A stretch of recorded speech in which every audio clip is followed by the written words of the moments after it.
کہ اخلاق ایک ایسی چیز ہے کہ جو جیسا کہ آپ کو عرض کر دیا کہ اس کا معاشرتی فائدہ بھی ہے، اس کا دنیاوی فائدہ بھی ہے اور آخرت کا فائدہ بھی ہے۔ دنیاوی فائدہ صرف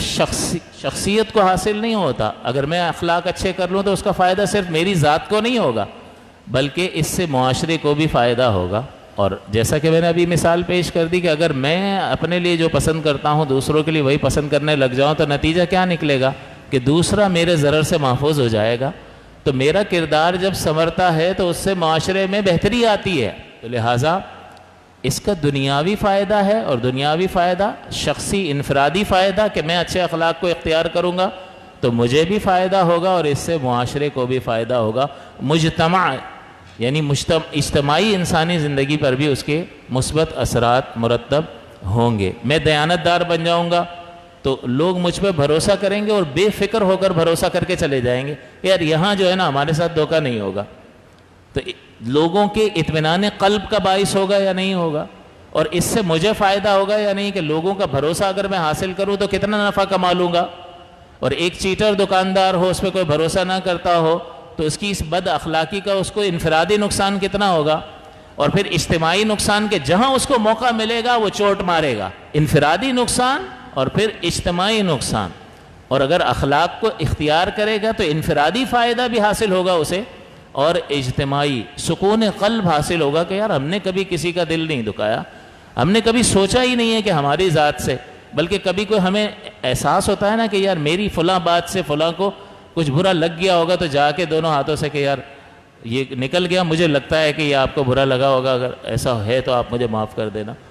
تو وہ اپنا اکاؤنٹ کلیئر رکھتے ہیں۔ تو اس سے اطمینان قلب نہیں ہوتا انسان کو حاصل، تو نہ صرف مالی فائدہ اور مادی فائدہ حاصل ہوتا ہے کہ لوگ آپ پر بھروسہ کرتے ہیں، بلکہ اس کے بدلے میں اطمینان قلب جو کسی بازار میں نہیں ملتا، انسان بالکل مطمئن ہوتا ہے کہ یار میں نے کسی کا دل نہیں دکھایا۔ ایسا بھی ایک واقعہ آیا، لوگ بددعائیں دے رہے ہوتے ہیں، اچھا وہ مر گیا کھپ گیا، اچھا وہ کینسر ہو گیا، اس کو کم ظلم کیے اس نے ہماری بچی پر، تو اب ہو گیا جی، اب وہ بددعائیں لے کے جا رہا ہے، وراثت کے حق دبا لیے، بہنیں قبروں پر جا کر کہہ رہی ہیں یا اللہ اس کا حساب لینا، اس کو چھوڑنا نہیں۔ یہ کتنی بڑی مصیبت ہے کہ زندگی میں تو اس کا دیا نہیں، تو ان لوگوں کا کیا حال ہوگا جو حقوق العباد میں ملوث ہیں۔ تو اخلاق جو ہے اس کا انفرادی فائدہ بھی ہے دنیاوی طور پر، اور اجتماعی فائدہ بھی ہے، یہ دنیاوی دو فائدے ہو گئے، اور آخرت کا بھی زبردست فائدہ ہے کہ نبی اکرم صلی اللہ علیہ وسلم نے ارشاد فرمایا کہ قیامت کے دن تم میں مجھ سے سب سے زیادہ قریب وہ ہوگا جو سب سے اچھے اخلاق والا ہے۔ تو ہمیں یہ سوچنا چاہیے کہ اللہ کے رسول صلی اللہ علیہ وسلم نے جب یہ اخروی نتیجہ بیان فرمایا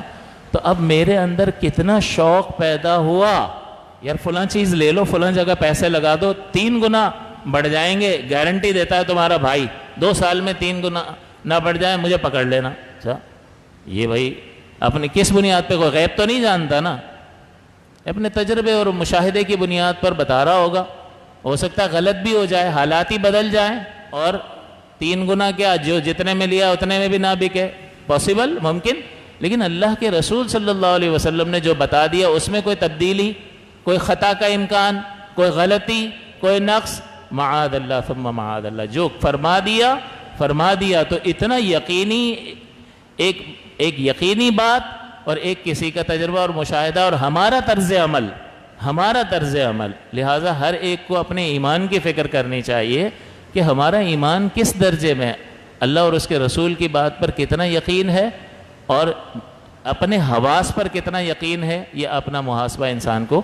کرنا چاہیے۔ تو دونوں اعتبارات سے اچھے اخلاق کا فائدہ ہے۔